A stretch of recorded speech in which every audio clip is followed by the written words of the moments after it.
Om Shanti. Good morning. साकार मुरली 23 जून 2023। बाबा का मीठा मीठा पत्र हम मीठे मीठे बच्चों के मीठे मंथन के लिए। मंथन शुरू करने से पहले प्यार के सागर से बाबा की प्रेम भरी किरणों के नीचे बैठ जाते हैं और अनुभव करते हैं कि मैं प्रेम स्वरूप आत्मा हूं, प्रेम के सागर की संतान हूं। आज मीठे बाबा ने कहा, मीठे बच्चे, तुम सबका प्राण आधार।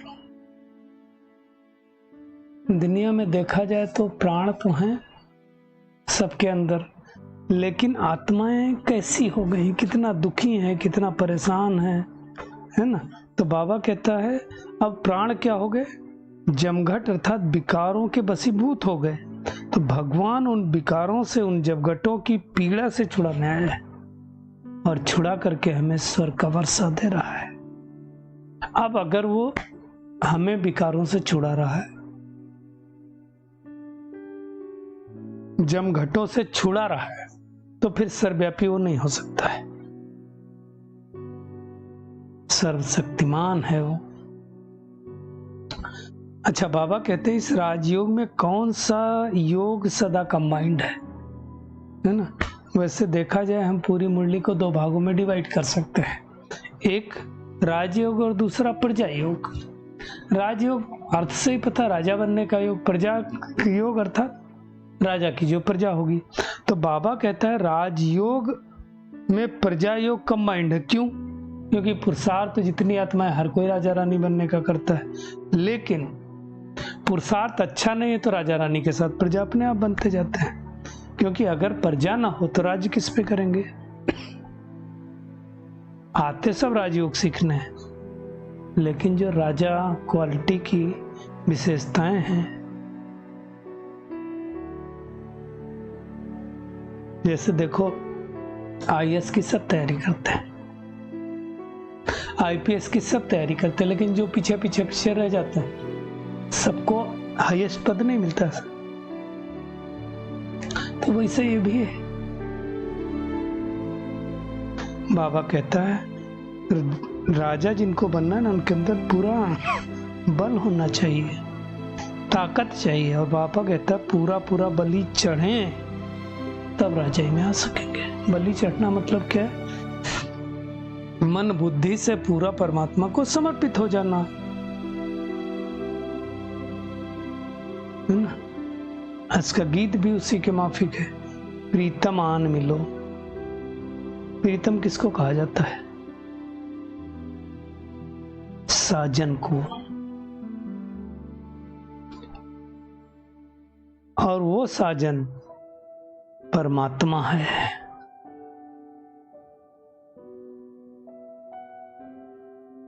तो उस प्रीतम को बुलाया कौन? प्रीतमाएं कौन? हम आत्माओं ने पुकारा। क्यों? क्योंकि उसकी अगली लाइन क्या है? दुखिया जिया पुकारे प्रीतम आन मिलो। भीगी रात में पेड़ के नीचे आंख मिचोली खेल रचाया। प्रीतम याद करो जब तुमने प्रेम भरा एक गीत सुनाया।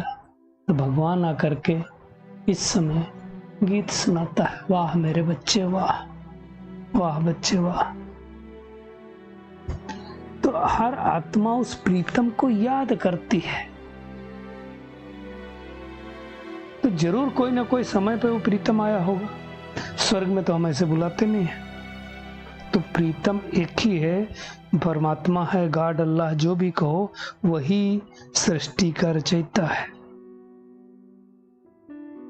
तो अब वही आकर के कलयुग को सतयुग बना रहा है। कैसे आया ये हम भी जानते हैं कि वो परमात्मा निराकार ब्रह्मा के तन में आकर के सारी बातें सुनाता है। वही सतयुग की स्थापना करता है। श्री कृष्ण थोड़ी सतयुग की स्थापना करेगा, ना उनको रचयिता कहेंगे। परम पिता परमात्मा प्रियतम एक परमात्मा को कहेंगे। श्री कृष्ण को कोई प्रियतम नहीं कहेगा। तो कैसे श्री कृष्ण का जन्म होता, वो भी बाबा ने साक्षात्कार शुरू में कराया है। तो बाबा कहता है एक संगम युग ही है जो चढ़ती कला के युग है, बाकी सारे युग गिरती कला के। इवन सतयुग भी अगर देखा जाए तो हम धीरे धीरे नीचे उतरते हैं तो भी गिरती कला का युग है। सतयुग के बाद त्रेता युग आते हैं तो 2 कला कम हो जाती है ना। तो भगवान हमें एक ज्ञान दे रहा है, किसके लिए दे रहा है? सदगति में ले जाने के लिए। इसका मतलब हर आत्मा इसमें दुर्गति को पाई है, इसलिए तो गाते हैं सबका सदगति दाता राम, पतित पावन सीता राम। गाते कि नहीं गाते हैं? तो ये परम पिता परमात्मा के लिए गाते हैं। तो इस समय बाबा कहते हैं हर एक मनुष्य आत्मा में 5 विकार प्रवेश है। क्रोध कितना है? मरने मारने की तैयारी करते हैं, मतलब 1 मिनट का क्रोध आ गया कैसे क्या कर जाते हैं।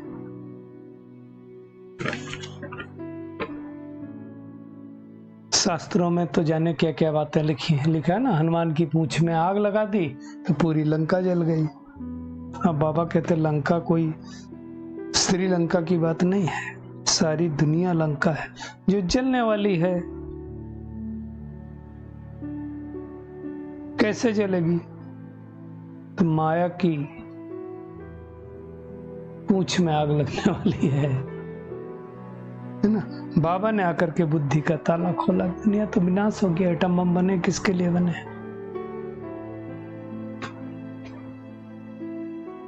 तो भगवान आकर के यही सारी बातें बताता है। फिर दुनिया में ऋषि मुनि वो तो फिर ब्रह्म को ही ईश्वर समझ लेते हैं। ब्रह्म तो रहने का स्थान है भगवान के, वो ईश्वर कैसे हो सकता है?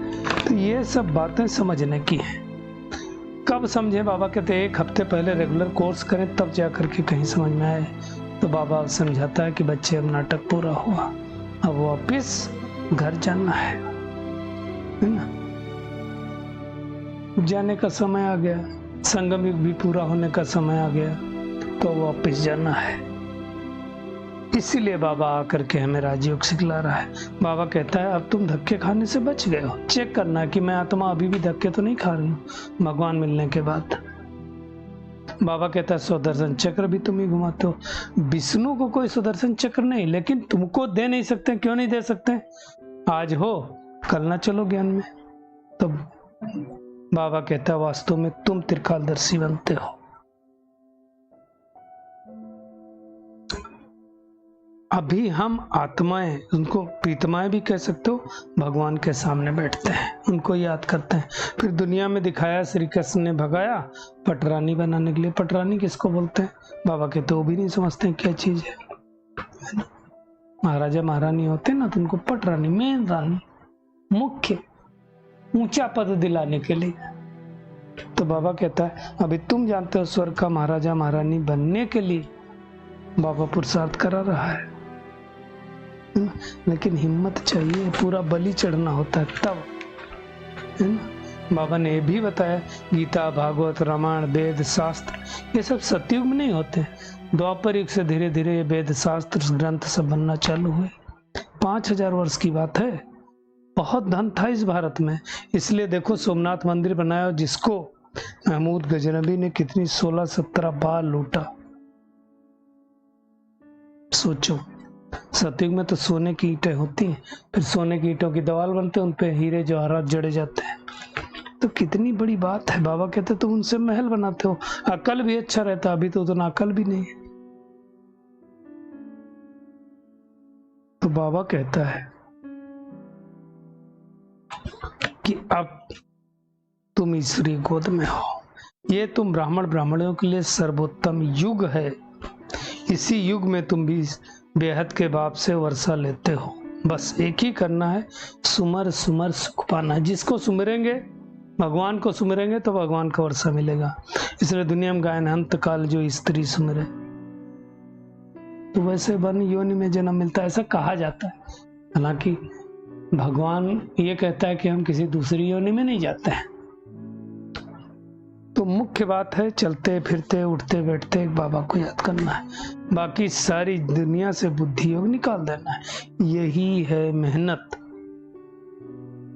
शुरू में तो बाबा के जो बच्चे बने थे उनके बड़े अच्छे अच्छे नाम बाबा ने संदेशी द्वारा भिजवाए थे। फिर बहुत सारे छोड़ के चले गए तो बंद कर दिया। तो अब हमें नशा होना चाहिए कि हम ईश्वरी गोद में हैं। अब हमारा शूद्रवर्ण खत्म हो गया, हम ब्राह्मण बन गए। भगवान ने हमें शूद्र से ब्राह्मण बना दिए, कितनी बड़ी बात है ना। तो मेहनत करनी है। माया कितने भी तूफान लाए, माया तो तूफान लाएगी, अंत तक लाएगी। महारथी हो तो महारथी बन के माया लड़ेगी, रुस्तम से रुस्तम बन के लड़ती ना।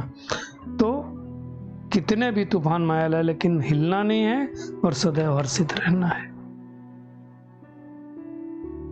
कोई भी श्रीमत के विरुद्ध कर्म करना नहीं है।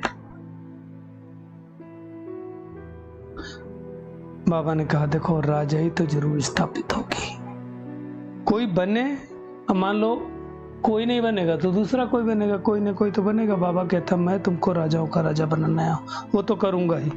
तो हमें हमेशा याद रखना है कि भगवान हमें पढ़ाने के लिए आया है, और वो परमपिता परमात्मा परलौकिक बाबा जिसका कोई बाप नहीं है, वही नॉलेजफुल है, मनुष्य सृष्टि का बीज रूप है, चैतन्य है, पतित पावन है, रहमदिल है, नॉलेजफुल है, ब्लिसफुल है। उसको ही हमें याद करना है।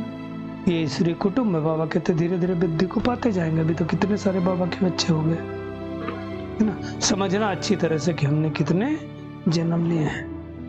बाबा कहता है अब का जो पुरुषार्थ होगा कल कल्प निहित हो जाएगा। तो हमेशा ऐसे ध्यान रखना चाहिए कि आज दिन में हमने जो पुरुषार्थ किया वही पुरुषार्थ अगले कल्प होने वाला है। इसलिए हमें कोशिश करके श्रेष्ठ पुरुषार्थ ही करना है। तो आज का टेक होम क्या है? एक तो हमें जो प्रीतम आया है हमें राजयोग सिखलाने के लिए, तो सच्चे दिल से उस प्रीतम को याद करना है। माया के तूफानों से हिलना नहीं है, सदा हर्षित मुख रहना है, अशरीरी बनने का प्रयास करना है। आज का बाबा का वरदान है अपने चेहरे रूपी दर्पण द्वारा मन की शक्तियों का साक्षात्कार कराने वाले योगी तो आत्मा भव। बाबा कहता है जो मन में होता है ना उसकी झलक मस्तक पर जरूर आती। देखिए mind is face is the index of mind. तो मन में जो चलता है उसकी झलक फलक जरूर चेहरे पर दिखाई देती है ना। अब दुनिया में पता नहीं, हो सकता लोग छिपा लेते हो, मेरा तो नहीं छिपता है। तो इसलिए बाबा कहता है ऐसा नहीं सोचना कि हमारे मन में बहुत कुछ है लेकिन कोई समझ नहीं पाएगा। बाबा कहता मन की शक्ति का दर्पण मुखड़ा है। तो कितना भी आप कहो हमारा योग तो बहुत अच्छा है, हम सदा खुशी में नाचते हैं, लेकिन अगर कोई चेहरा उदास देखेगा तो मानेगा नहीं। अगर पाना था सो पा लिया है तो खुशी से चेहरा चमकना चाहिए, चमक दिखाई देना चाहिए, खुश चेहरा नहीं होना चाहिए। खुशी का चेहरा दिखाई दे तब कहेंगे योगी तो आत्मा। तो ऐसे बनना है। हमें स्लोगन है जब सरल स्वभाव, सरल बोर, सरल संपन्न कर्म हो तब बाप का नाम बाला कर सकेंगे। सब कुछ सरल, सिंपलीफाई, है ना। इसलिए आज लोग इंडस्ट्री में बोलते हैं easy business, doing easy business. आसान करो कर्म, लंबा नहीं करो। तो हमें भी स्वभाव बोल सब सरल करने चाहिए। चलिए परमात्मा किरणों के नीचे बैठ जाते हैं और अनुभव करते हैं कि मैं आत्मा, योगी तो आत्मा हूं। एक बाबा की याद के द्वारा अशरीरी बनने वाली, अपने सरल स्वभाव, सरल बोल, सरल कर्म द्वारा बाप का नाम बाला करने वाली कोटों में कोई आत्मा हूं। राजयोग के द्वारा राजाई पद प्राप्त करने वाली कोटों में कोई आत्मा हूं। शुक्रिया मीठे प्यारे बाबा, शुक्रिया आप सभी का इस मीठे मंथन के लिए। ओम शांति।